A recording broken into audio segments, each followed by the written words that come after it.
گدھا بن گیا شیر۔ ایک دن ایک گدھا راستے میں چلا جا رہا تھا کہ اسے ایک کپڑے کا گٹھر نظر آیا۔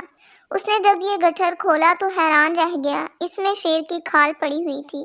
گدھا بہت خوش ہوا اور اس نے شیر کی کھال اوڑھ لی۔ آہا، یہ تو بہت اچھی ہے، اب میں کیسا لگ رہا ہوں؟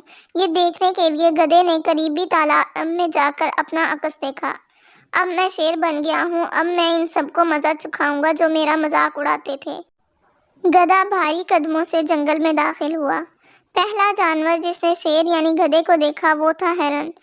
شیر ہرن کانپتے ہوئے بولا اور خوفزدہ ہو کر درختوں کی طرف بھاگ گیا۔ کتنا مزہ آیا، گدھے نے اپنی کامیابی پر خوش ہو کر کہا۔ اتنے میں دیکھا کہ بھی لومڑی آ رہی ہیں۔ اس نے جو شیر کو دیکھا تو خوف سے کانپنے لگی۔ شیر صاحب، آپ تو بہت معزز اور بڑے مرتبے والے اور اچھے جانور ہیں، آپ مجھے نہ کھائیں۔ لومڑی گدھے کے قدموں میں گر کر اس سے زندگی کی بھیک مانگنے لگی۔ جلد ہی پورے جنگل میں ہلچل مچ گئی کہ جنگل میں شیر آ گیا ہے۔ بندر خوفزدہ ہو کر ایک درخت سے دوسرے درخت پر دوڑنے لگے۔ خرگوش اپنے بلوں میں جا کر چھپنے لگے۔ کتنے مزے کی بات ہے، اب مجھے انہیں شیر کی طرح دھاڑ کر ڈرا دینا چاہیے، گدھے نے اپنے آپ سے کہا اور پھر شیر کی طرح دھاڑا، لیکن اس کی دھاڑ میں الگ ہی آواز نکلی، ڈینچو ڈینچو۔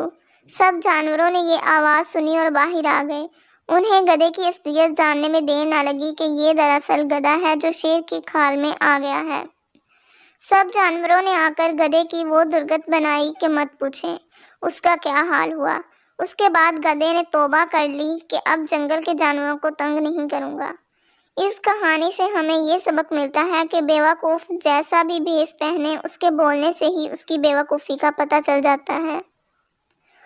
اگر ویڈیو اچھی لگے تو لائک کریں اور اس طرح کی مزید ویڈیوز کے لیے ہمارے چینل کو سبسکرائب کریں۔